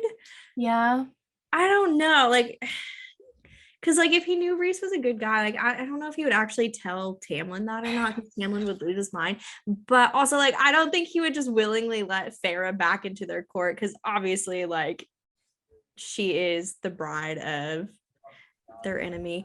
I think he is just so like, honestly, I think he is just so afraid to call Tamlin on anything anymore, because at this point Tamlin is unhinged. Like he is not going to see reason. He is so completely like he has just lost it. And so Lucian's like probably feeling like there's nothing he really can do, because when he like in the first book was telling Tamlin like, we need to fight it, like you need to like stand up to Amarantha, blah blah blah, like Tamlin could still like see reason at that point. He wasn't like unreasonably like attached to Pharah. He hadn't like fallen in love with Pharah and watched her neck get snapped. He still wouldn't do it is the thing. Like he still couldn't see reason even then. I'm not saying that he could, but he certainly, I'm not saying he was ever a reasonable man, but if we're comparing Tamlin from the first book to the second book, he was more reasonable in the first book than in the second. And like the bar is literally like a tripping hazard in hell, but like it's there, I guess. Like he has dipped below his own bar. So well, because like what I said even in the first book was that he just wants to be comfortable in any way he can get it.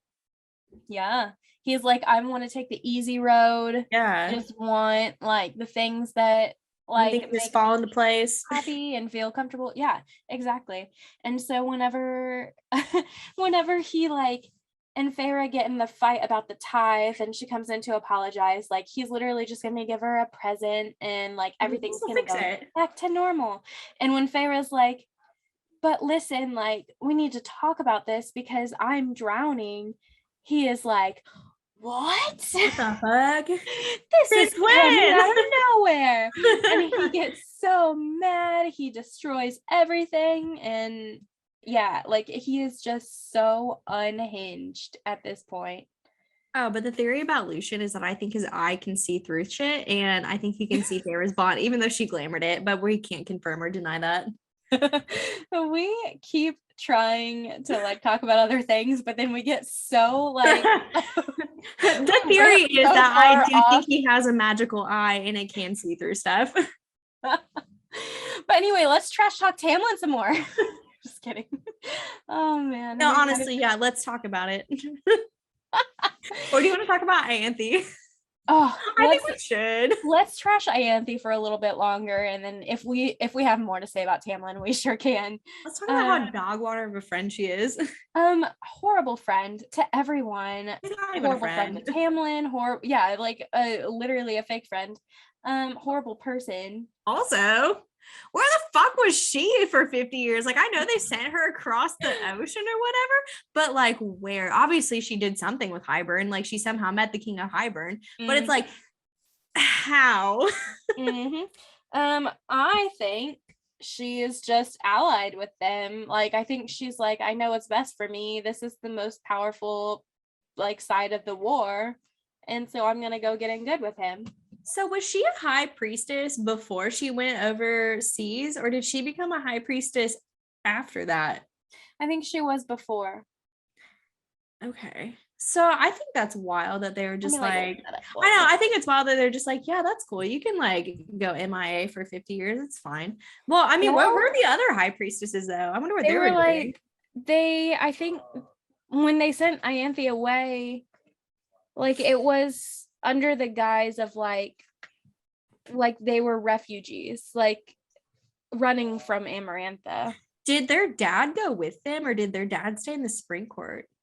I don't know. Let me because I know it explains it, but yeah, because like I remember Tamlin was like, yeah, her father's like one of my trusted advisors, and it's like, well, maybe we shouldn't trust him. I don't know, because it sounds like he went with them and somehow she ended up in cahoots with the king of Hybern, so like he's probably not safe to trust either. Absolutely not. And what about the rest of her family? Because she had sisters or whatever. Like, what are they doing? I don't know. Are they also high priestesses? I don't know. Like, I feel like they were just like, yeah, she went overseas and now she has all these dangerous friends. And it's like, what the fuck happened overseas? Also, I have a theory. It could be wrong. I don't think she's actually a high priestess, either that or like she is just a freaking faker, because they talk multiple times about how like Ianthe doesn't actually have power. And like I just read a passage about that. Yeah, it's like they talk about how like the high priestesses all have like this crazy power that they draw in from like the prayers and beliefs of like their people, which is weird. But every time she like pretends to have like this powerful moment, like there's like Pharah can't sense any power coming off of her. Just like set it up to like an illusion. Pharah says, I hadn't witnessed any magic from her, but when I'd asked Lucian, he frowned and said their magic was drawn from their ceremonies and could be utterly lethal should they choose it. I'd watched her on the winter solstice for any signs of it, marking the way she'd positioned herself so that the rising sun filled her uplifted arms, but there had been no ripple or thrum of power from her or beneath the earth. Well, and then the other theory is that is why she's trying so freaking hard to like either get with a High Lord or a High Lord's son, because she can pass off like her being powerful if their kids are powerful, which they're obviously going to be if she has offspring with a High Lord. And so I feel like she's just one big faker, and that the king of Hybern has somehow like promised her power. Yeah, absolutely. She is totally just a fake and a fraud. Yeah.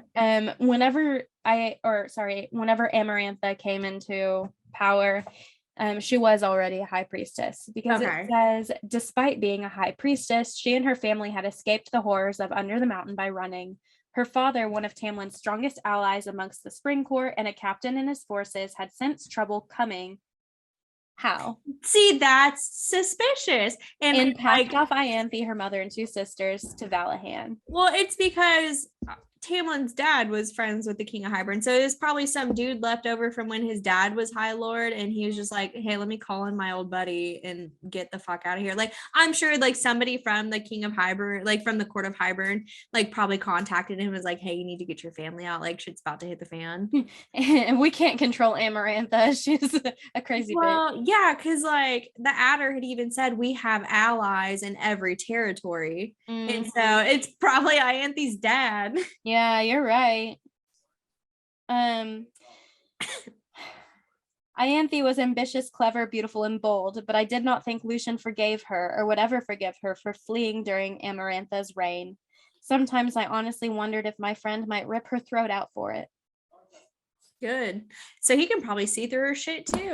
Like obviously he can. He knows she's a bad person, but I bet he can see that she also like just is a fraud. And that's probably why like the high priestesses hate her. Not only because she escaped, you know, during the 50 years and they didn't, but she fakes her power. Yeah. So it's like, did she like get this title of being a high priestess like from the King of Hybern basically? Because I'm assuming the rest of them kind of earn the title by like having these powers. So since she doesn't have these powers, somebody had to give her this title. Like somebody had to like fake her into it. I wonder if she like killed the original priestess. Like I don't know. I'm not sure how someone becomes a high priestess. That was never really explained. But I mean, I'm sure something nefarious had to do with it. Yeah, but like if they do have, you know, like enough powers to like be lethal, should they choose it, like they have to already like have that power, right? So obviously she's just a fraud. She's a liar and a cheat, and she is frizzy and I don't like her. I'm a scammer.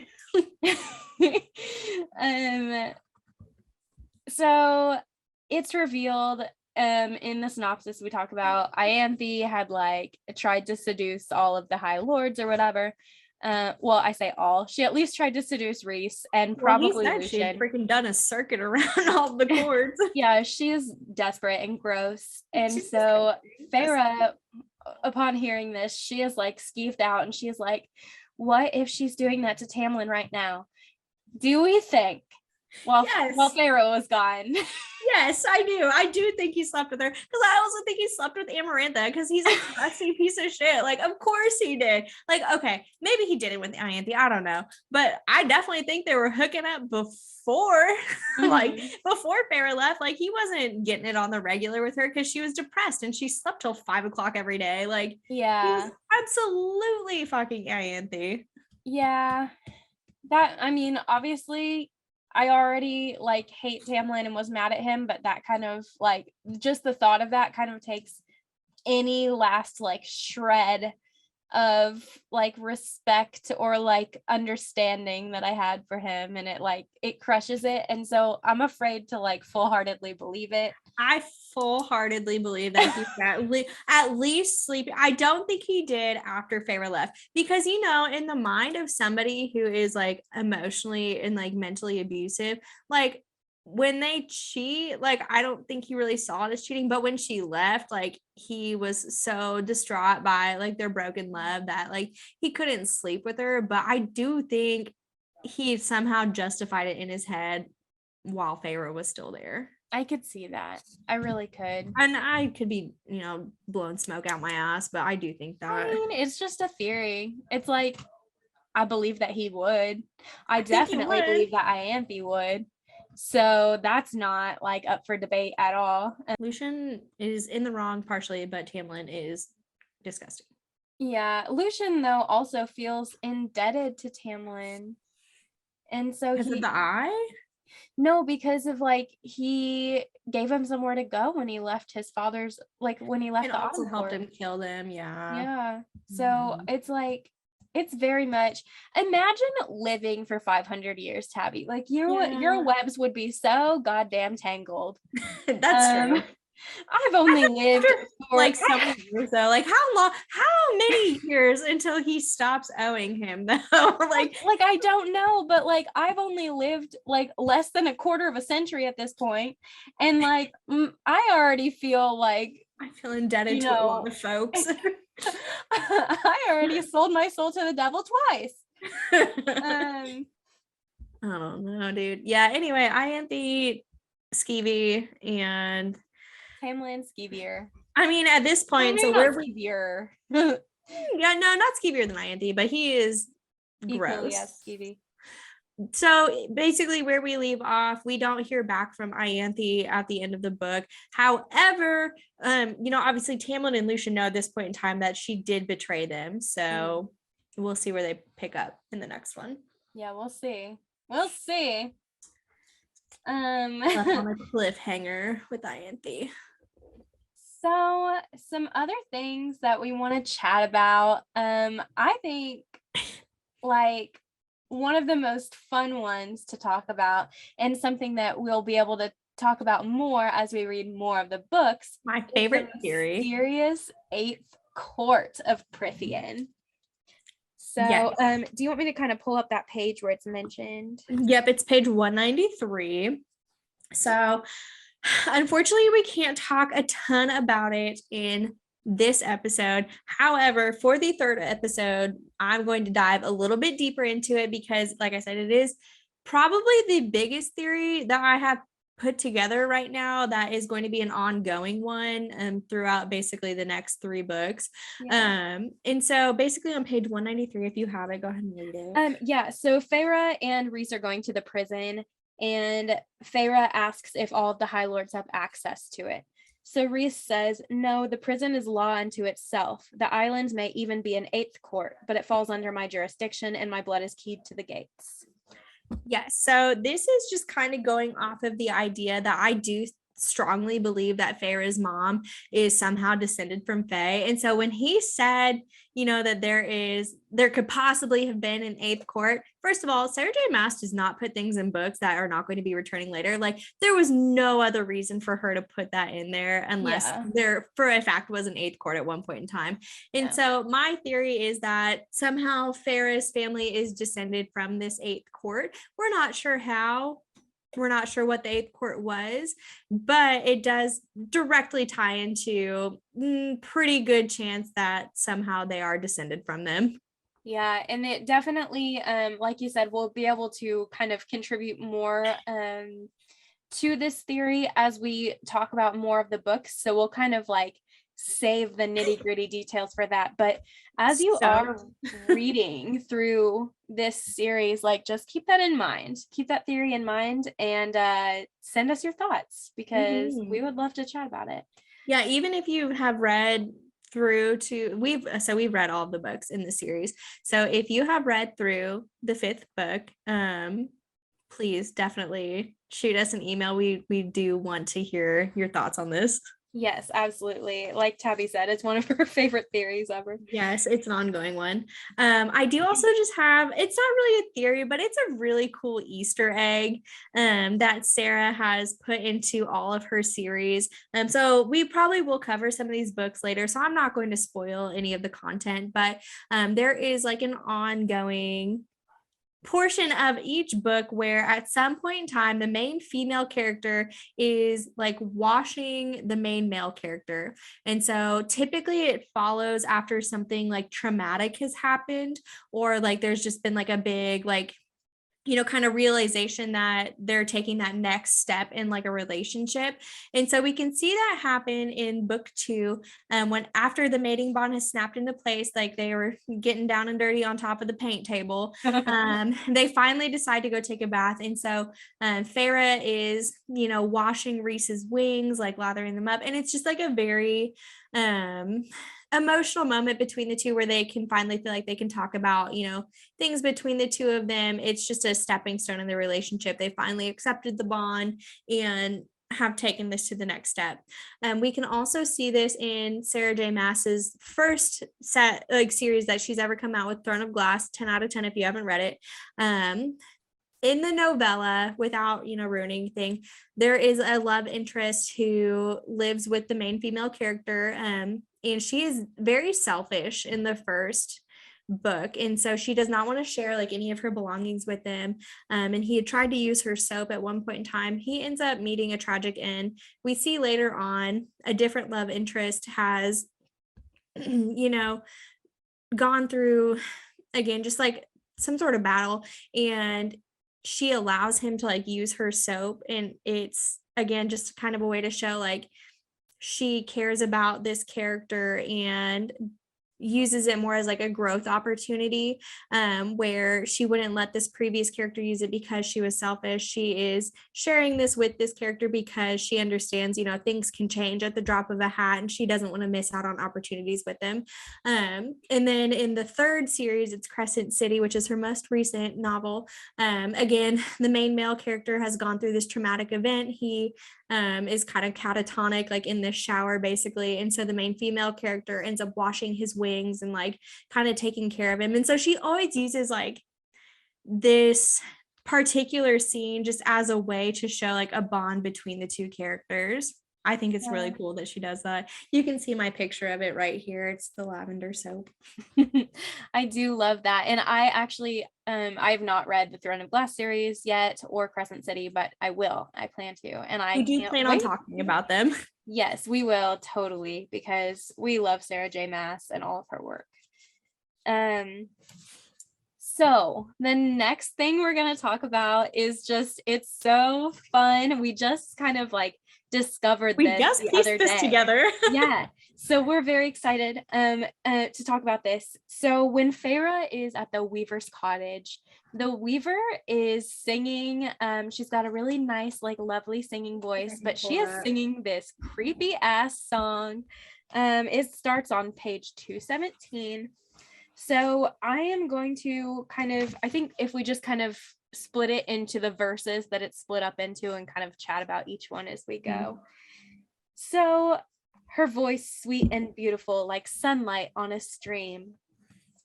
There were two sisters, they went playing to see their father's ships can come sailing.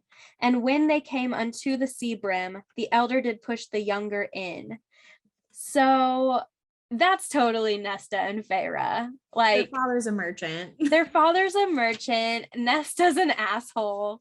Like she would totally like, and in a way she did push Pharah in, because at the beginning of the first novel, their family is starving to death and everyone's just like, okay, Pharah, go out and feed us. Like go out into the woods, you small child, and go provide for your family. Which is how she came across the wolf in the first place. Yeah, so absolutely, that's Nesta and Pharah. So the next part. Sometimes she sank and sometimes she swam till her corpse came to the miller's dam. So that is like a little less, I guess, direct, but I think I kind of interpret that as like coming to the miller's dam is like when Pharah like comes to Prithian, like comes to the spring court and is kind of like in this new like position. She's feeling like sometimes she sank, sometimes she swam, like she's having a really like rough go of it in Prithian. She's like almost killed by like new monsters all the time, like every day, and really going through some emotional turmoil throughout the first and second book. I don't know, do you interpret the miller as being anyone else? No, but I think we have two different theories on this next verse, and it says, but what did he do with her breastbone? He made him a vial to play on. What did he do with her finger so small? He made pegs to his vial withal. So I don't really like, obviously I think he's talking about Tamlin in this sentence because he does play the fiddle or whatever it is. My take on it though is that like he's using her. So obviously like there was an end goal to him taking her to Prithian where he kidnaps her. He's trying to make her fall in love with him. When he does, finally make her fall in love with him, she saves them all. He kind of just like throws her, like casts her aside and never really uses her again. And so I think it's just a good way to show like how he kind of broke her apart and like used what he needed. Yeah, absolutely. I do agree. And I also think that it's about Tamlin. In the next little part too, it says, and what did he do with her nose ridge? Unto his vial he made a bridge. What did he do with her veins so blue? He made strings to his vial there too. The veins part specifically, like that is so symbolic to me of like your circulation is like, you could like interpret that so many ways, but I think like it's tied to like if something is running through your veins, like that's very much like it's a part of you, like it's your very essence. It could be tied back to like your heart, so like it could be kind of like your emotional like soul and being. And so that part, it's like, what did he do with her veins so blue? He made strings for his vial, so he's playing her heart, he's like playing the essence of who she is. Like that is the part of the vial that makes it sing, if you will. So it's like he is literally just using her to his own benefit. He is like, here's my pretty little bride. She is the savior of Prithian, and she is my trophy, and she is mine. And it's gross, but Well, and then in the next sentence we have, or the next stanza, we have, what did he do with her eyes so bright? On his vial he set at first light. What did he do with her tongue so rough? 'Twas the new till, and it spoke enough. So the eyes part is specifically what kind of caught my attention, because you can remember like when Pharah finally gets to like the court of nightmares, she like, or the court of when they're in the Lars, she sees herself through Rhysand's eyes, and like the first thing she notices, she says, my eyes, my father's eyes, like no longer had light in them. Yeah. And so like the symbolism like of her having her mother's eyes, the symbolism of like her having her mother's eyes is like a continuous thing throughout the series. And so I think it's, kind of another way to show like how Tamlin and like what had happened under the mountain kind of broke her. Yeah. And even in that next line, what did he do with her tongue so rough? 'Twas the new till, and it spoke enough. She was silenced. Like he no longer cared what she had to say when they got back from under the mountain. He was like my, like what I say goes. And so he very much like silenced her. The next part's a theory. The next part is a theory. Do you want to kind of just read all three couplets and then we'll talk about it? Yeah. So it says, then bespake the treble string, oh, yonder is my father the king. Then bespake the second string, oh, yonder sits my mother the queen. Then bespake the strings all three, yonder is my sister that drowned me. So the theory is that before there was Prithian, there was like this eighth court, and I do think like the king and the queen are direct descendants, or Pharah is like direct descendants of them, and it's like almost like kind of foreshadowing that. But when it says then bespake the strings all three, I think that's talking about the three sisters. And then yonder is my sister that drowned me, that's Nesta, but they have come over to Prithian at the end of this. Mm-hmm. Yeah, so at the end of this novel, the king has turned Pharah's sisters into high fae, so she is about to spend the rest of her immortal life with her sisters now, which is, I mean, it's a horror to them all, but it's in later novels they'll kind of like go on that journey together and see like how that affects their relationship and their own like personal like journeys. But yeah, so they are got to hear like the story of Pharah. Yeah, and that the Weaver was singing that at a point when her sisters weren't high fae yet, so it's like the Weaver knows the entire specifically.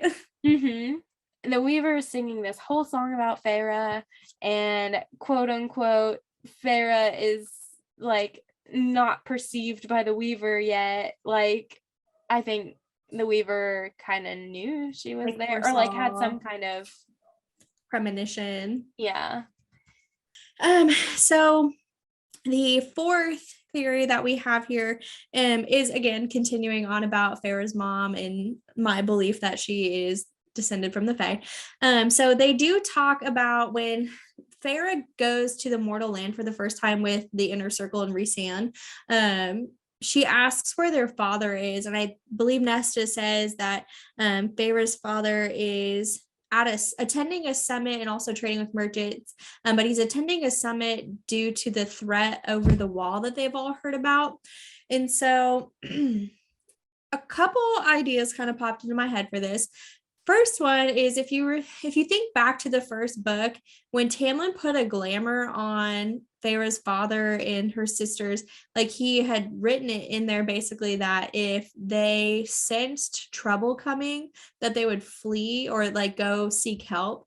And so it could be that, with the King of Hybern attacking, now that like Tamlin is aware of it, like that triggered like the glamour to work. But my other theory is that, somehow Pharah's mom still had contact with people who were familiar with the Fae, and she'd like shared that with their father, because I don't really know why else like their dad would know about anything over the wall, and like why they would go whole politician dedicated to it. Yeah. Like, why was he invited? Like that didn't really make any sense. And so it's like, as really even mentioned, like, oh, that's really good then that like people are aware of it, like maybe that'll help. But it's also like, why are they aware of it? Like, who told them like there was trouble over the wall, since like not a lot of humans like make their way over to Prythian or come back from it. And like Pharah hadn't really mentioned anything about it when she was home, because I mean, she didn't really tell her dad a whole lot about what had happened when she came back from Prythian the first time. Yeah. I don't think she told him at all. She told Nesta. He still thought that she was like staying with like a sick aunt. Yeah. And so it's like either he wasn't affected by the glamour either and just kind of went with it. Like, I don't know. Like, well, I'm getting money, so. Yeah, it just like struck me as very strange that he would be attending a whole meeting with other people about the threat over in Prythian. And like he said above the wall, he didn't specifically say Prythian, which Nesta had assumed he'd meant Prythian, but their father said that they were just talking about over the wall. And so I think their dad has contact with somebody who still lives in the Fae realm, and they like forewarned him. I think so too, because also like, well, whenever Pharah does go back in the first book, like supposedly the glamour worked for her dad and Elaine, but we don't know that for a fact.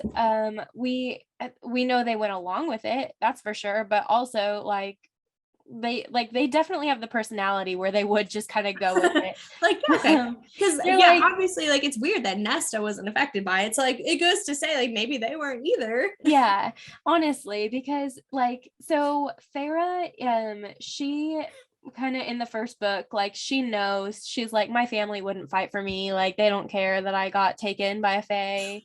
And so it turns out Nesta is the one person who did actually like try to go like after her, but she couldn't like get through the wall, so she kind of got stuck.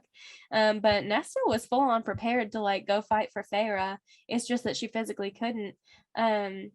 Elaine and her dad, however, like it very much makes sense to me that they would just stay, especially because they knew they were being like taken care of. They might not have known like how or why, but they were like, I have money and comfort, so I'm not going to question it. Elaine is just very selfish. Also, do you think it's weird how like Pharah always compares herself and Nesta like with their eye color and how similar they look to their mother, but like Elaine doesn't look anything like them? Ooh, she's a bastard. I know. I'm like, I wonder if Elaine, like, I think Elaine, like, it's obviously Farrah's mom's, like, she came from her, but like, I wonder if like she belongs to another man. Yeah. I don't know. Because like, did they ever say, does Elaine look like her dad? Yeah, and Pharah has certain features. But Elaine is also her dad's favorite. Yeah, Elaine's her dad's favorite. They also say Elaine's the prettiest. So I don't know. Maybe her dad's just like really hot and Elaine looks like her dad. According to my fan cast, he is. Yeah. And that is obviously what we're going off of. So Yeah, interesting theory, and again, it ties back probably to like the whole eighth court thing and how Feyre's mom is likely descended from Faye. Yeah, interesting. Going off of the eighth court situation, Heavily investing into the eighth court. okay, the Suriel is, I'm gonna go ahead and say the Suriel is like top 3 fave characters for me. So absolutely. I love the Suriel, Tabulous the Suriel. The Suriel also, it's clear, has a soft spot for Feyre. Yeah. So in the first book, when Feyre captures it for the first time, first of all, everyone's like, it's so hard to capture the Suriel, like no one can do it, but Feyre does it first try, no problem. And like, I know she's a good huntress, but like, come on now. Reese couldn't even capture the Suriel. Tamlin couldn't capture the Suriel. Like the High Lords of Prythian can't capture it. Yeah, the Suriel wanted to be captured for sure. And so when Feyre also like kind of like shoots that first arrow to make sure the Suriel gets to safety, she like puts its well-being above her own. I think the Suriel thing kind of like that's just another reason that the Suriel's like, I knew I was right about you, Feyre, like we're besties. And so in the first book, the Suriel is like, you know, it's obligated to answer whatever questions you ask it when you do capture it, but the Suriel, it's offering up more than Feyre's asking. Like a lot of info. It is spilling the tea, and it is saying Tamlin's the High Lord, like stay with the High Lord, and Feyre's like, okay, which we can talk about that too, because which High Lord did he mean? Yeah, all the Suriel said was he said Tamlin is High Lord of the Spring Court, yes, but then all he says is stay with the High Lord and everything will be righted, which at the time, yes, very much it did apply to Tamlin. I think in that instance, yeah, it applied. But the Suriel, knowing everything that will ever be and has ever been, it knows that Feyre and Reese are mates, even at this point. Right. But that same thing can apply to Feyre in the second book. Stay with the High Lord and everything will be righted. And the High Lord in this case is Reese. So the Suriel knows what it's doing. My favorite part in the second book, first of all, the homeboy jumped into that little trap. He was like, bestie, like, where have you been? A new cloak for me? Wow, that's crazy. A cloak in the middle of this forest? Couldn't be. Anyway, so it's like, whenever he's like telling her like everything he wants to know, or she wants to know, like he's acting all aggravated, you know, it's not aggravated. He's like, oh, Feyre. I think it's a man in my head, but I don't think it has a gender. Yeah, I don't know, but we can. In my head, it's a man, and it's also played by Benedict Cumberbatch. I feel the same. Yeah. But anyway, my favorite part is when it's like, yeah, just make sure you give your mate like these flowers, and then she's like, wait, what? He's like, oh my god. Like, you didn't know? You didn't know? And he's crazy. Like, oh, I shouldn't have said anything. Like, oh no. Oh my god. I can't. And Feyre's like, no, you're telling me everything. And he's, oh, okay. Since, like, if you're going to twist my arm. Twist my arm. Like. Yeah. And the Suriel's just like, so messy. Like, so messy. But only for Feyre. Yeah. And I think that goes back to anybody else. Yeah, I think they're like kin. Like they originate from, they have some kind of like ties to the eighth court. The Suriel said it wasn't from any court. However, any existing court. So it could be the eighth court. Yeah, because the Suriel has been around. It has to like tell you the truth, like, or whatever, whenever you ask it questions, but it doesn't have to divulge all of the information because but it does for Feyre. Well, it has a Fae way of telling the truth, I think. Yeah, it's like, stay with the High Lord and everything will be righted. Like, which one? Exactly. And it's like, well, I'm not from any court that exists now. Yeah, maybe.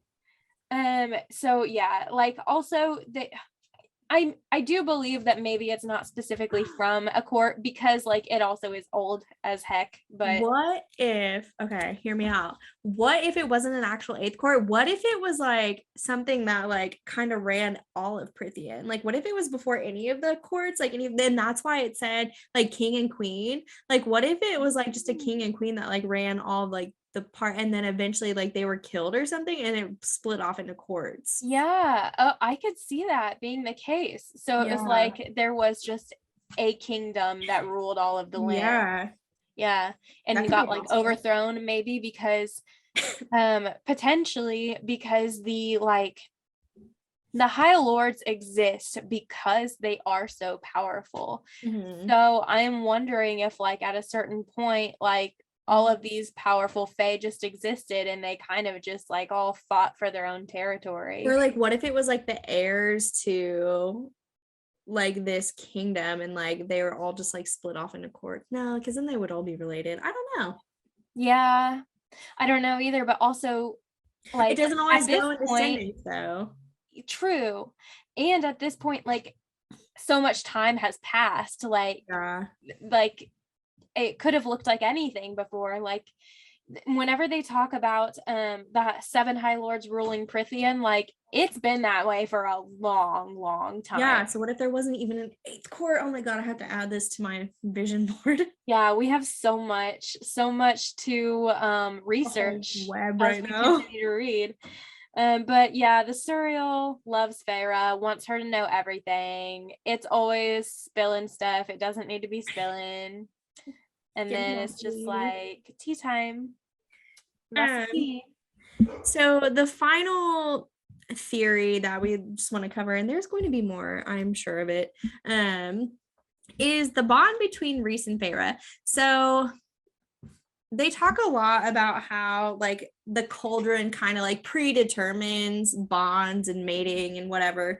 What I think is very strange is that Reese even says like before he knew who Farah was, like he could see her. It's like he kept getting dreams and like visions of her basically doing stuff. Like he saw her like, painting. He saw her in a barn, like in hay. And then by the time she had come over to Prithian, he could see, things that she was seeing, like the bog and Amarantha and like all these nightmares that she was having.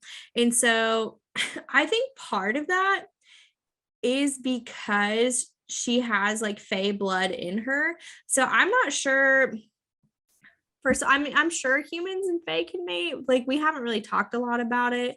And it hasn't really been disclosed much in the books, and they cover a little bit of it in the third one.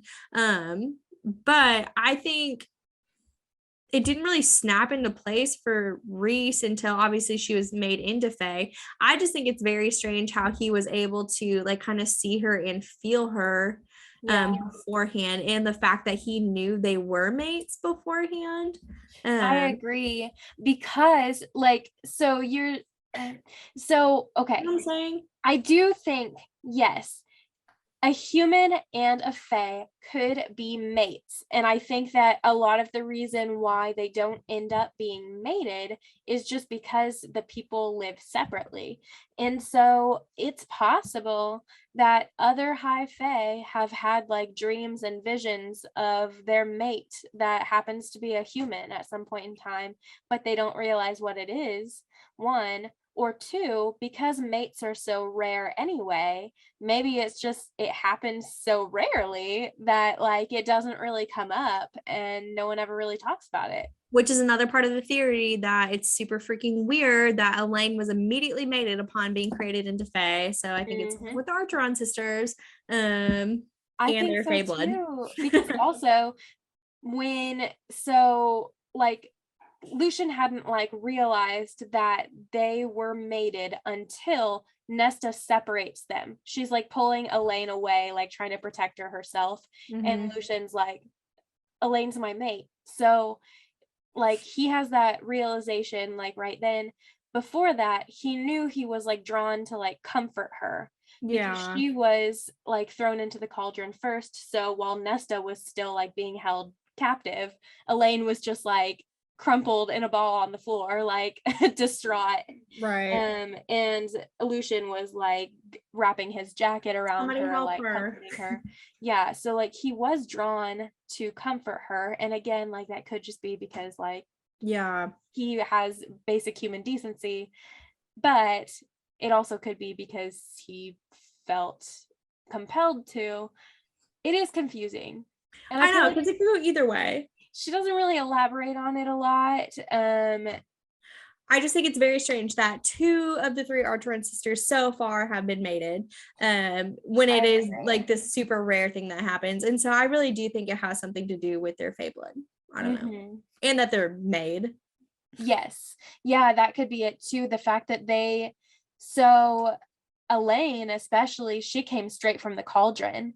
So maybe that's why, like, it is rare for like a mating bond to be created, but like maybe the cauldron was like spits her out, and then like the closest thing was Lucian, and it's like mates. That'll work. That'll do. Well, and like the king of hybrid too, at the end he's like, all right, like whoever the fuck is next, step on up, like maybe you might get a handsome high lord mate. You too can get a little smoking high fae mate for yourself. Like he was like, hell yeah, that worked out great. Oh yeah, I don't think Elaine really sees it that way, but maybe in time. Yeah, it is pretty weird. I wonder if any of you guys have thoughts about the mating bonds, like kind of fill in any of the gaps that maybe we've kind overlooked. Of not been able to find out, or just like things that you've come up with. But yeah, please send us emails. Like I would love to talk about this kind of thing with other people. It helps us see things from a new perspective. I will tell anybody who listens about these theories. Yeah, if you want us to share your theories and like shout you out, yeah, absolutely, we would love to do that. But definitely, please keep reading along with us. I can't wait to read the next book. It is so action-packed. It is A Court of Wings and Ruin. Yes, that is the 3rd book in this series. Next week we will be doing a mini-sode where we read through a fan fiction from the ACOTAR series. I found one about Azrael, and I don't know if we can read it because it may spoil stuff. We may keep it for like another time, or for myself. I don't know. Flag that one. At least share it with me. Awesome. We can at least like give the name of it. Good. People can look it up if they want to. But yeah, we'll try to just keep it limited to things that won't be spoiled beyond the scope of the 2nd book, since we won't have covered anything else at that point. Email us at thesisterswarden@gmail.com. Tune in with us next week while we talk about ACOTAR fanfiction. Get the heck started on Wings and Ruin. Get it finished. You haven't started yet, guys. Like in the time we've been talking, like I'm already halfway through. Yeah, I can't, like I'm reading it right now in the back of my head. So get on it. You're already behind. But we will see you next time. And as always, let's get lit.